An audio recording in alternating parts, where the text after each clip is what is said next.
بھی اہل البیت سے بڑا سلف کون ہے؟ اہل البیت سے بڑے ہمارے لیے، یعنی اگر ہم سلفی ہیں تو سچا سلفی تو وہی ہوگا نا کہ جو امام جعفر الصادق کو اپنا رہنما مانے، امام محمد الباقر کو اپنا امام مانے۔ آج تک ہمارے کانوں کے پردے ان لوگوں نے، مذہبی طبقات نے پھاڑ دیے، یہ کہہ کر کہ جناب اگر علی کی ولایت کا اعلان کرنا ہی مقصود ہوتا تو وہ عرفہ میں بیان کر دیتے۔ اگر یہ کتاب اللہ و سنتی والی روایت کبھی آپ سن لیں مولانا صاحب سے، اور کتاب اللہ و عترتی کی روایت آپ نہ سنیں، تو آپ تو پہلے ان سے کتاب اللہ و سنتی کا ریفرنس مانگ لیں۔ بسم اللہ والصلاۃ والسلام علی رسول اللہ وآلہ وآلہ۔ السلام علیکم ورحمۃ اللہ وبرکاتہ۔ دوستو، ہمیں جب ہم سیرت النبی کا مطالعہ کرتے ہیں تو ایک جانب تو ہم یہ بات سنتے ہیں کہ رسالت مآب صلی اللہ علیہ وآلہ وسلم کی ایک ایک گفتگو کو محفوظ کیا گیا، اور بلا شک و شبہ صحابہ کرام انہیں رسول اللہ سے عشق تھا، وہ اتنا عشق رکھتے تھے۔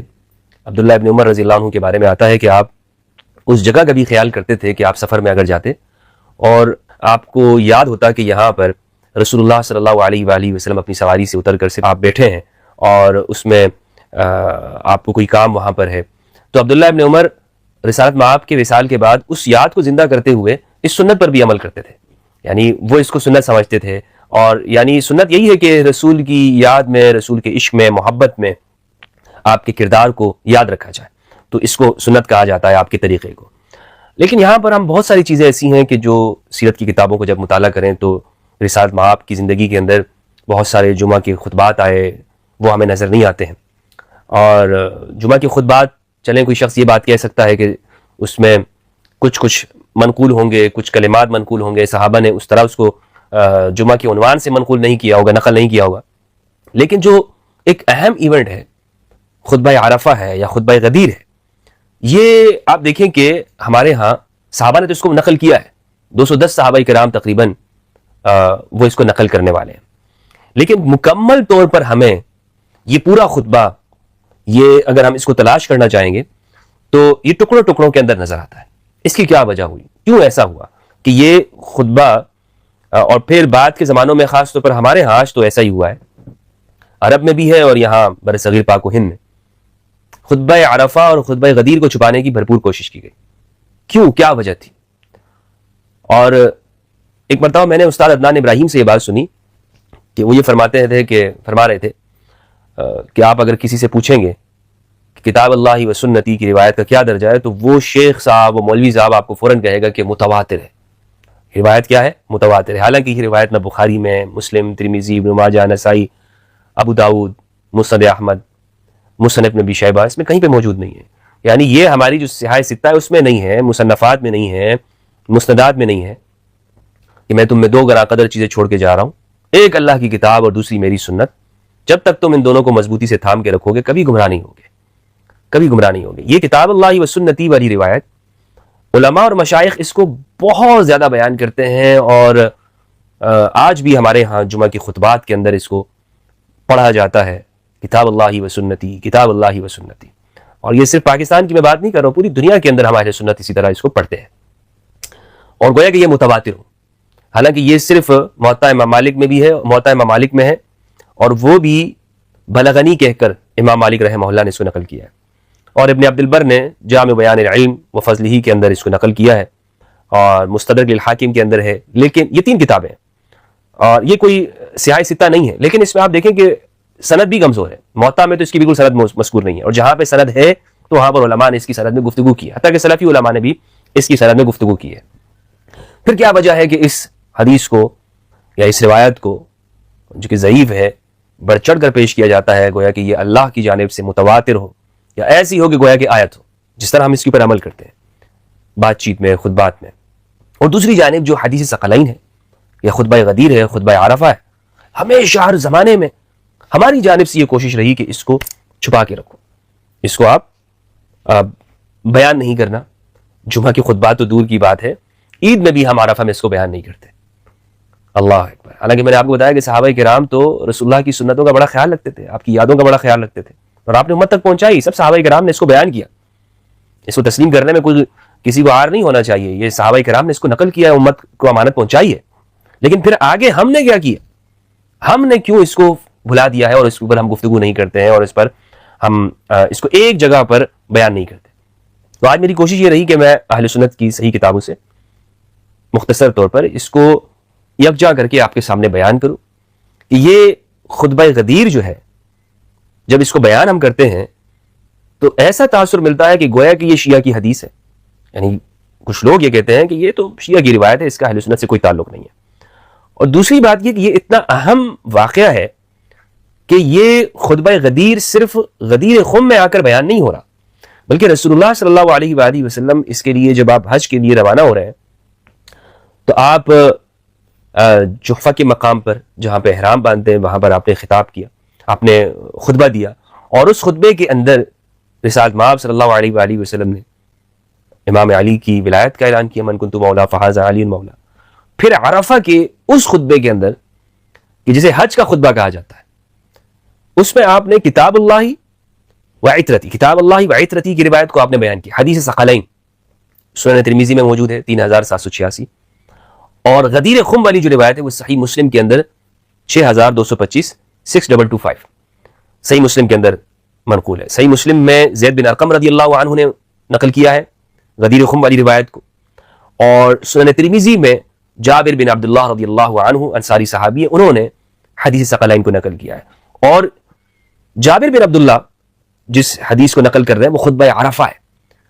آج تک ہمارے کانوں کے پردے ان لوگوں نے مذہبی طبقات نے پھاڑ دیے یہ کہہ کر کہ جناب اگر علی کی ولایت کا اعلان کرنا ہی مقصود ہوتا تو وہ عرفہ میں بیان کر دیتے. اگر یہاں پر غدیر خم کی جو روایت ہے اس سے قرآن اور اہل البیت دونوں کو ایک ساتھ جو بیان کیا، اس سے مراد یہ ہوتا ہے کہ بعد میں تم نے قرآن کی بھی اتباع کرنی اور اہل البیت کی بھی اتباع کرنی ہے، ان کو بھی فالو کرنا ہے. اگر یہ مقصود ہوتا تو عرفہ میں بیان کر دیتے. یہ آج تک ہمیں سناتے رہے، لیکن الحمدللہ عز و جل میں نے آپ کے سامنے اس روایت کو جسے ہمارا مذہبی طبقہ چھپاتا رہا آپ کے سامنے باشگاف انداز میں سنن ترمذی میں بیان کیا، سنن ترمذی سے بیان کیا. اور الحمدللہ عز و جل مجھے کئی اہل سنت نوجوانوں کے میسیجز آتے ہیں، ای میلز آتی ہیں کہ حمدرد بھائی یہ تو ہم نے یہ بات سنی نہیں تھی. یہ میں تحدیث نعمت کے طور پہ بیان کر رہا ہوں، اپنی کوئی تعریف نہیں کر رہا ہوں. تحدیث نعمت یعنی جو اللہ سبحانہ وتعالیٰ نے مجھ فقیر سے کام لیا، اور دعا یہی ہے کہ پروردگار ہمیشہ مجھ سے یہی کام لیتا رہے کہ اہل بیت کے معارف وہ آپ کے سامنے بیان کروں.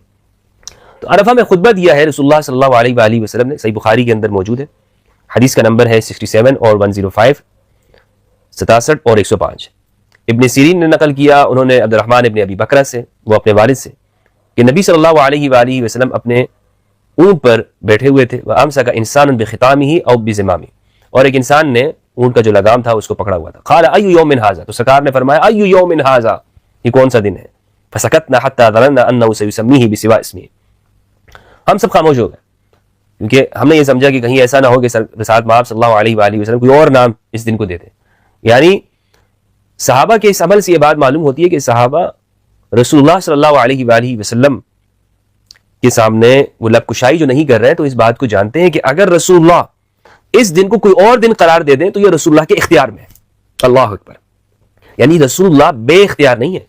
صحابہ کا یہ عقیدہ نہیں تھا کہ رسول اللہ بے اختیار ہے، انہیں تو کوئی اختیار نہیں ہے، شریعت تو آپ کا کام تو بس صرف شریعت کو آگے پہنچانا ہے. نہیں، آپ شارع ہیں، آپ شریعت کو بیان کرنے والے ہیں، اور شریعت کسی چیز کو اگر حلال کہہ دیں رسول اللہ وہ حلال ہو جائے گی، حرام کہہ دیں وہ حرام ہو جائے گی. قال الیس یوم النحر، تو آپ نے فرمایا کیا یہ قربانی کا دن نہیں ہے؟ قلنا بلا، جی یا رسول اللہ، ہم نے کہا جی یا رسول اللہ. قال فای شہر ھذا، پھر پوچھا رسول اللہ نے یہ کون سا مہینہ ہے؟ تو ہم لوگ خاموش ہو گئے، ہم نے گمان کر لیا کہ کہیں رسول اللہ اس کو کوئی اور نام نہ دے دیں. قال الیس بذی الحجہ، آپ نے فرمایا کہ یہ ذی الحجہ نہیں ہے؟ ہم نے کہا یا رسول اللہ جی بالکل یہ ذی الحجہ ہے. قال فان دماءکم واموالکم واعراضکم بینکم حرام کحرمت یومکم ھذا فی شہرکم ھذا فی بلدکم ھذا. اللہ اکبر. آپ نے فرمایا تمہارے خون، تمہارے مال، تمہاری عزتیں تمہارے آپس میں درمیان میں حرام ہیں، معزز ہیں، جس طرح کہ یہ حرمت یومکم ھذا، جس طرح کہ یہ دن تمہارا یہ عزت والا ہے، یہ شہر عزت والا ہے، اور یہ مہینہ حرام ہے، معزز ہے. لیبلغ الشاہد الغائب، اب چاہیے کہ جو موجود ہے اس شخص کو پہنچا دے جو غائب ہے، جو موجود نہیں ہے. فإن الشاہد عسى ان يبلغ من هو اوعى له منه، ہو سکتا ہے کہ جو سامنے موجود ہو یہ اس شخص کو بات پہنچا دے کہ جو اس سے زیادہ سمجھنے والا ہو. تو یہاں پر دعوت کی ایک حکمت بھی آپ نے بیان فرما دی کہ جو سامنے مجلس میں موجود ہوتا ہے وہ یہ صرف نہ سمجھ لے کہ بھائی میں نے تو بات کو سمجھ لیا ہے اور آگے پہنچانے کی کیا ضرورت ہے، میرے لیے یہ بات کافی ہے۔ تو رسول اللہ نے ارشاد فرمایا صلی اللہ علیہ وآلہ وسلم کہ ہو سکتا ہے آپ سے زیادہ ایک فقیہ دوسرا ہو، آپ سے زیادہ فقیہ دوسرا شخص ہو، اس تک بات پہنچا دیا کرو۔ تو یہ تو بخاری کے اندر یہاں پر کتاب العلم کے اندر یہ خطبہ یہاں پہ موجود ہے۔ صحیح مسلم کے اندر باب حجۃ النبی صلی اللہ علیہ وآلہ وسلم میں حدیث نمبر 2950 ہے، اور یہ روایت امام جعفر الصادق علیہ السلام سے صحیح مسلم کے اندر مروی ہے، اور امام جعفر الصادق علیہ السلام نے اسے نقل کیا، روایت کیا اپنے والد یعنی محمد الباقر علیہ السلام سے۔ امام محمد الباقر کہتے ہیں، فرماتے ہیں کہ میں دخلنا علی جابر بن عبداللہ، ہم جابر بن عبداللہ انصاری رضی اللہ عنہ کے پاس آئے، فسأل عن القوم حتى انتهى إلي فقلت انا محمد بن علی بن حسین۔ جابر بن عبداللہ نے جو ان کے پاس لوگ آ رہے تھے ان کے بارے میں پوچھا کہ کون کون ہے، کیونکہ اس وقت میں جابر بن عبداللہ کی آنکھ کی بینائی وہ جاتی رہی تھی، آپ آنکھوں سے نابینا ہو چکے تھے، ضعیف العمر تھے۔ امام محمد باقر علیہ السلام نے فرمایا کہ میں ہوں محمد الباقر، محمد بن علی، محمد بن علی بن حسین۔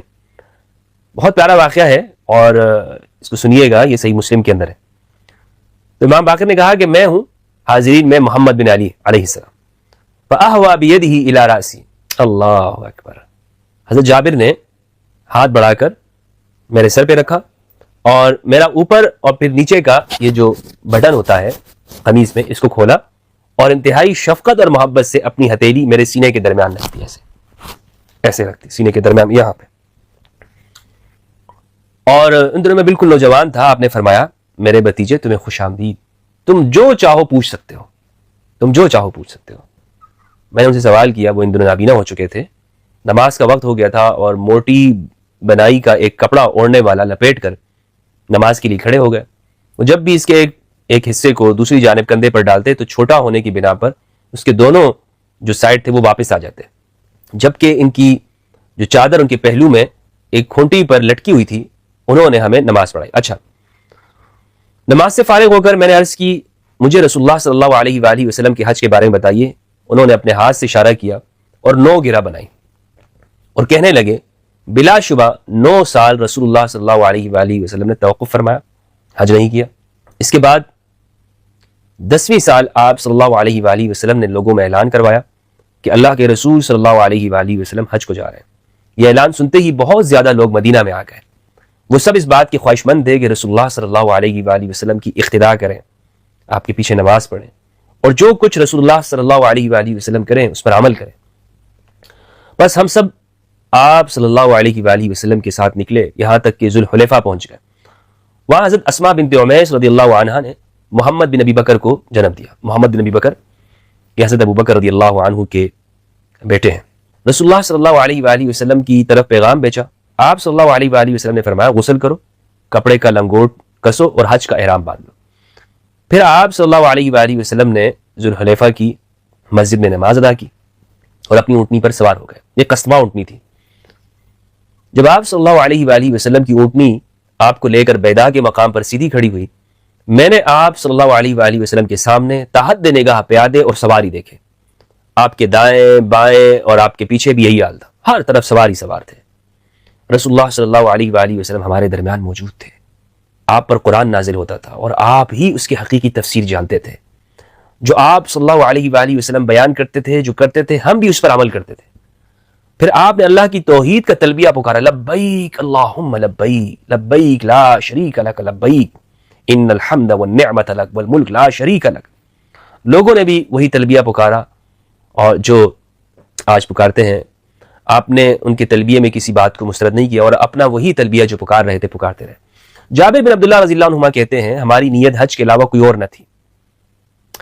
حج کے مہینوں میں عمرے کو ہم جانتے تک نہ تھے، حتیٰ کہ جب ہم آپ صلی اللہ علیہ وآلہ وسلم کے ساتھ مکہ گئے تو آپ نے حجر اسود کا استلام ہاتھ یا ہونٹوں سے چھونا یعنی استلام کیا، پھر طواف شروع کیا۔ 3 چکروں میں چھوٹے قدم اٹھائے، کندھوں کو حرکت دیتے ہوئے، پھر تیز چلے۔ 4 چکروں میں آپ آرام سے چلے۔ پھر آپ صلی اللہ علیہ وآلہ وسلم مقام ابراہیم کی طرف بڑھے اور یہ آیت تلاوت فرمائی وَاتَّخِذُوا مِن مَقَامِ إِبْرَاهِيمَ مُصَلًّى، اور مقام ابراہیم جہاں آپ کھڑے تھے کہ نماز کی جگہ ایسے بناؤ۔ آپ صلی اللہ علیہ وآلہ وسلم نے مقام ابراہیم کو اپنے اور بیت اللہ کے درمیان رکھا۔ میرے والد محمد الباقر کہا کرتے تھے اور مجھے معلوم نہیں کہ انہوں نے رسول اللہ صلی اللہ علیہ وآلہ وسلم کے علاوہ کسی اور کے حوالے سے یہ کہا ہو کہ آپ 2 رکعتوں میں قل اللہ احد اور قل یا ایھا الکافرون پڑھا کرتے تھے. پھر آپ حجر اسود کے پاس تشریف لائے, اس کا استلام کیا اور باب صفا سے صفا پہاڑی کی جانب نکلے. یہ درمیان میں جو تھی, یہ امام صادق علیہ السلام اپنے والد امام محمد الباقر کی وہ روایت بیان کر رہے تھے کہ وہ جو نماز پڑھی تو اس میں کیا پڑھا تھا. باقی جو یہ واقعہ ہے یہ جابر بن عبداللہ نقل کر رہے ہیں اور ان سے امام صادق علیہ السلام, امام باقر علیہ السلام نقل کر رہے ہیں.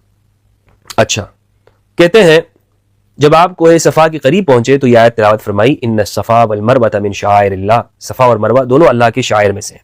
میں بھی سعی کا وہیں سے آغاز کر رہا ہوں جس کے ذکر سے اللہ تعالیٰ نے آغاز فرمایا. آپ نے صفا سے سعی کا آغاز فرمایا, اس پر چڑھے حتیٰ کہ آپ نے بیت اللہ کو دیکھ لیا. پھر آپ قبلہ رخ ہوئے, اللہ کی وحدانیت اور کبریائی بیان کی اور کہا اللہ کے سوا کوئی عبادت کے لائق نہیں, وہ اکیلا ہے, ساری بادشاہت اسی کی ہے اور ساری تعریف اسی کے لیے. اکیلے اللہ کے سوا کوئی عبادت کے لائق نہیں, اس نے اپنا وعدہ خوب پورا کیا, اپنے بندے کی نصرت فرمائی, تنہا اسی نے ساری جماعتوں فوجوں کو شکست دی. اچھا, یہ کلمات آپ نے 3 مرتبہ ارشاد فرمایا. پھر مروہ میں اسی طرح آپ نے خطبہ دیا. جب آپ صلی اللہ علیہ وآلہ وسلم وادی عرفہ کے درمیان تشریف لائے, یہ درمیان میں طویل روایت ہے, آپ دیکھ لیجئے گا, میں مختصر کر رہا ہوں اس کو. آپ صلی اللہ علیہ وآلہ وسلم وادی عرفہ کے درمیان تشریف لائے, لوگوں کو خطبہ دیا, تمہارے خون اور اموال ایک دوسرے پر ایسے حرام ہے جیسے آج کے دن کی حرمت اس مہینے اور اس شہر میں ہے, اور زمانہ جاہلیت کی ہر چیز میرے دونوں پیروں کے نیچے رکھ دی گئی. یعنی اب زمانہ جاہلیت کی چیزوں کا اعتبار نہیں ہے, جاہلیت کے خون بے اعتبار ہو گئے. اور پہلا خون بہا جو میں اپنے خونوں میں سے معاف کرتا ہوں وہ ابن ربیعہ کا ہے کہ وہ بنی سعد میں دودھ پیتے تھے اور اس کو حذیل نے قتل کر ڈالا. میں اس کا بدلہ نہیں لیتا, مراد یہ تھی کہ میں اس کا بدلہ نہیں لیتا. اور اسی طرح زمانہ جاہلیت کا سود سب چھوڑ دیا گیا, یعنی اس وقت کا جو چڑھا ہوا سود ہے وہ کوئی نہ لے, زمانہ جاہلیت کی رسمیں ختم. اور پہلے جو سود ہم اپنے یہاں کے سود میں سے چھوڑتے ہیں, طلب نہیں کرتے, وہ عباس رضی اللہ عنہ کا سود ہے, اس لیے کہ وہ سب چھوڑ دیا گیا. اور تم لوگ عورتوں کے بارے میں اللہ سے ڈرو, اس لیے کہ ان کو تم نے اللہ تعالیٰ کی امان سے لیا ہے. عورتوں کے بارے میں رسول اللہ نے وصیت فرمائی, اور تم ان کے سطر کو اللہ تعالیٰ کے کلمہ نکاح سے حلال کیا, اور تمہارا حق ان پر یہ ہے کہ تمہارے چھونے پر کسی ایسے شخص کو نہ آنے دیں, یعنی تمہارے گھر میں, جس کا آنا تمہیں ناگوار ہو. پھر اگر وہ ایسا کریں تو ان کو ایسی تکلیف دو جو جس میں چوٹ نہ آئے, یعنی ہڈی وغیرہ نہ ٹوٹے, کوئی عضو ضائع نہ ہو, حسن صورت میں فرق نہ آئے. ان کا تم پر یہ حق ہے کہ ان کی روٹی اور ان کا کپڑا دستور کے موافق تمہارے ذمہ ہے, اور میں تمہارے درمیان ایسی چیزیں چھوڑے جا رہا ہوں کہ اگر تم اسے مضبوط پکڑے رہو تو کبھی گمراہ نہ ہوگے, اور وہ ہے اللہ کی کتاب. یہاں یہ صحیح بخاری کے اندر یہ الفاظ موجود ہیں. میں ابھی اس کے عربی الفاظ آپ کو بتانا چاہتا ہوں تاکہ یہاں پر اس خطبے کو ہم دیکھ سکیں کہ اس میں صرف کتاب اللہ کے الفاظ ہیں اور اطرتی کے الفاظ کیوں نہیں ہیں, معاملہ کیا ہوا ہے. الفاظ یہ ہیں, وَقَدْ تَرَكْتُ فِيكُمْ مَا لَن تَضِلُّوا بَعْدَهُ إِنِ اعْتَصَمْتُمْ بِهِ کتاب اللہ. یہ الفاظ ہے کہ میں تمہیں چھوڑے جا رہا ہوں وہ چیز کہ تم ہرگز گمراہ نہیں ہوگے اس کے بعد اگر تم اسے مضبوط سے پکڑ لوگے, اللہ کی کتاب. اب اس میں یہ آپ الفاظ دیکھ لیں روایت کے, یہ جو مشہور روایت ہے, رسول اللہ صلی اللہ علیہ وآلہ وسلم جب آپ سے یہ الفاظ ثابت ہیں اس طرح کے, تو ترکت فیکم الثقلین, اس طرح کے الفاظ ثابت ہیں. یہ جملہ مکمل نہیں بیٹھ رہا ہے, اس میں آپ کو ایسا نہیں لگ رہا ہے کہ کچھ یہاں پر حذف ہوا ہے یا کچھ یہاں پر نکالا گیا ہے, کیونکہ وقد ترکت فیکم, میں تمہارے درمیان چھوڑ چکا ہوں, ما لن تضلوا بعدہ ان اعتصمتم بہ کتاب اللہ, کہ اسے تم مضبوطی سے تھام کے رکھو گے, تم کبھی گمراہ نہیں ہوگے, اللہ کی کتاب. یہ یعنی حدیث ثقلین بہت مشہور ہے, لیکن بخاری رحمہ اللہ نے جب نقل کیا ہے تو یہاں پر صرف کتاب اللہ والی روایت کو نقل کیا ہے, یعنی اس میں صرف کتاب اللہ کے الفاظ ہیں. اور اگر آپ ان الفاظ پہ غور کریں گے تو یہاں پہ آپ کو یہ بات ضرور نظر آئے گی کہ سلسلہ کلام کے اندر کچھ ایسا ربط ہمیں نظر نہیں آ رہا. ترکت فیکم, میں نے تم میں چھوڑ دیا, وہ جو کہ یعنی وہ کیا چیز, وہ کتنی چیزیں ہیں, ایک چیز ہے یا دو چیزیں ہیں. بہت سارے مقامات پر جو مشہور روایت ہے اس میں کیا ہے, ترکت فیکم الثقلین ما ان تمسکتم بہما یا بہ لن تضلوا بعدی ابدا کتاب اللہ وعترتی. اور مشہور متواتر یہی الفاظ ہیں. اسی لیے ہوا یہ کہ بخاری رحمہ اللہ کی جو عادت تھی وہ اکثر روایات کے اندر آپ اس طرح کی قطع اور برد وہ کر لیا کرتے تھے. اور مثلا ایک تو وہ آسانی کے لیے بھی کہ جو عنوان وہ قائم کرتے تھے تو پوری روایت میں سے صرف وہ ٹکڑا وہاں پہ بیان کر دیا کرتے تھے کہ جو اس عنوان کے مطابق ہوتی تھی, اور باقی وہ پورے الفاظ چھوڑ دیا کرتے تھے. تو یہاں پہ ممکن ہے کہ بخاری رحمہ اللہ نے اس طرح کیا, لیکن جو ثقلین والی روایت ہے وہ بخاری رحمہ اللہ نے اس کو ذکر نہیں کیا. ہاں صحیح مسلم کے اندر وہ بیان ہے, باقی تمام جگہوں کے تمام کتابوں کے اندر وہ مذکور ہے. امام نسائی نے تو اس پر کئی ابواب باندھے ہیں. خیر ہمیں یہاں پہ بخاری میں کتاب اللہ والی روایت تو مل گئی، اور یہ بات ہمیں سمجھ میں آ گئی کہ رسول اللہ نے وصیت فرمائی ہے کہ میں تمہیں اپنے بعد کتاب اللہ کے بارے میں وصیت کر رہا ہوں یا تمہارے درمیان چھوڑ رہا ہوں. اور بخاری سے ہمیں کتاب اللہ کے الفاظ مل گئے، صحیح مسلم میں ہمیں ثقلین کے الفاظ مل گئے، لیکن اس سے یہ کہیں ثابت نہیں ہوتا کہ اہل البیت کو بطور اوصیہ آپ نے نہیں چھوڑا. کچھ حضرات یہاں سے یہ استدلال کرتے ہیں کہ دیکھیں بخاری میں تو نہیں ہے، یعنی یہ بخاری میں یہ الفاظ نہیں، تو بھائی بخاری میں صرف کتاب اللہ کے تو ہے نا، تو کتاب اللہ کے الفاظ یہاں پر ہیں، اور صحیح مسلم میں کتاب اللہ اور عترتی کے، کتاب اللہ اہل بیت کے الفاظ ہیں، صحیح سنن ترمذی میں عترتی اہل بیت کے الفاظ ہیں کہ میرے اہل البیت یعنی میری اولاد. اب یہ کتاب اللہ و سنتی کی جو روایت ہے یہ میں آپ کے سامنے پیش کرنا چاہتا ہوں، موطا امام مالک کے اندر ہے، یہ آپ دیکھ لیجئے گا اور یہ آپ کو آپ کے سامنے نظر آئے گی. جو حدیث ثقلین ہے یہ سنن ترمذی میں موجود ہے 3786، اور اس میں یہ رسول اللہ صلی اللہ علیہ وآلہ وسلم سے جو الفاظ جابر بن عبداللہ نقل کی، اور پھر امام ترمذی کی شاندار بات یہ دیکھیے گا کہ وہ فرماتے ہیں وفی الباب عن ابی ذر، کہ یہ جو حدیث ثقلین ہے یہ صرف جابر بن عبداللہ اس کو نقل نہیں کر رہے، بلکہ ابو ذر غفاری سے، وہ ابی سعید اور ابو سعید خدری سے، وزید بن ارقم سے، وحذیفہ بن اسید سے یہ نقل ہے. اور پھر آگے اس کے طرق بھی بہت سارے ہیں. تو مشہور روایت ہے صحابہ کے، یعنی پہلے طبقے کے اندر بہت سارے صحابہ اس کو نقل کر رہے ہیں. میں نے آپ کو بتایا نا اس لیے کہ اس موقع پر بہت ایک جمع غفیر تھا. تو اب سوال یہاں پر یہ پیدا ہوتا ہے میرے بھائیوں، اور اس سوال کو آپ نے یاد رکھنا ہے، اور ہمارے علماء سے بھی آپ نے پوچھنا ہے. اگر علماء سے ملاقات ہو، مسجد میں جائے آپ، اگر یہ کتاب اللہ و سنتی والی روایت کبھی آپ سن لیں مولانا صاحب سے، اور کتاب اللہ و عترتی کی روایت آپ نہ سنیں، تو آپ تو پہلے ان سے کتاب اللہ و سنتی کا ریفرنس مانگ لیں، اور پھر کتاب اللہ و اہل بیتی کو بیان نہ کرنے کی وجہ پوچھ لیں مولوی صاحب آپ کو کیا بیان کرتے ہیں یا مسجد سے نکال دیتے ہیں. اس کا میں ذمہ دار نہیں ہوں، لیکن بہرحال آپ نے اس کو پوچھنا ہے کیوں اس کو بیان نہیں کیا گیا. یہاں پر حدیث ثقلین کی بہت طرق ہیں، متواتر ہیں، میرے اس کے اوپر کئی لیکچر ہیں. اس مقام پر میں صرف یہ چاہتا ہوں کہ رمضان میں ہم اس پہ غور و فکر کریں کہ آخر ہمارے ہاں ایسا کیوں ہوا کہ ہمارے مذہبی طبقات نے ہمیں حق پورا نہیں پہنچایا، کیوں ہمارے ساتھ ہمیں فرقوں میں بانٹ دیا گیا، کیوں ہمارا نوجوان آج ہم سے یہی سوال کرتا رہتا ہے، پوچھتا رہتا ہے، پریشان ہے. اتنے سارے فرقے ہیں مولوی صاحب، میں کس کی پیروی کروں؟ اتنے سارے ہیں، میں سنی ہو جاؤں، شیعہ ہو جاؤں، میرا دل تو نہیں لگ رہا ہے اس فرقے میں، مجھے تو نہیں سمجھ میں آ رہا ہے. کسی کو ہم مشرک کہتے ہیں، کسی کو بدعتی، فاسق، فاجر، گمراہ، بے دین، یہ سارے فتوے ہمارے درمیان میں موجود ہیں. امت کے سینے کے اوپر ہم نے اتنے خنجر چلائے کہ غیروں نے تو نہیں چلائے. یہ ساری جو نفرتیں ہم نے بانٹی ہیں، مجھے بتائیں نا اس میں غیروں کا کیا کردار رہا؟ یہ جتنے بھی آج گلا پھاڑ پھاڑ کے ہم ایک دوسرے کے خلاف تقریریں کر رہے ہوتے ہیں، معذرت کے ساتھ میں یہ لفظ استعمال کر رہا ہوں، گلا پھاڑ کے، اور باقی ہم مطلب ایسے بھی ہو گئے کہ بعض مسجدوں سے تو نکال دیا جاتا ہے کہ آپ نے کیوں فلاں فرقے کے خلاف تقریر نہیں کی، آپ کیوں اس کو یہ بیان نہیں کر رہے یا اس اختلافی معاملے کو بیان نہیں کر رہے. آج مزہ نہیں آیا مولوی صاحب آپ نے جو تقریر کی نا، اس میں آپ نے جب تک دوسروں فرقوں کی آپ نے صحیح طرح وہ اس میں ان کے اوپر دو چار جملے آپ نے بول نہیں دیے تو آپ کی تقریر کی قیمت نہیں بڑھتی ہے، آپ کی گفتگو میں کمال نہیں آتا. تو یہ ساری وجوہات کیوں ہوئی؟ اسی لیے کہ ہم نے رسول اللہ کی وصیت کو بھلا دیا. مشہور خطبہ کہیں پہ بیان نہیں ہوتا، ہم نے اپنی طرف سے کئی اضافے کر دیے ہیں، لیکن رسول اللہ کے خطبے کو ہم بلا چکے ہیں. سرکار کے خطبے کو ہم کہیں پہ ڈسکس نہیں کرتے، اس پہ گفتگو نہیں ہوتی.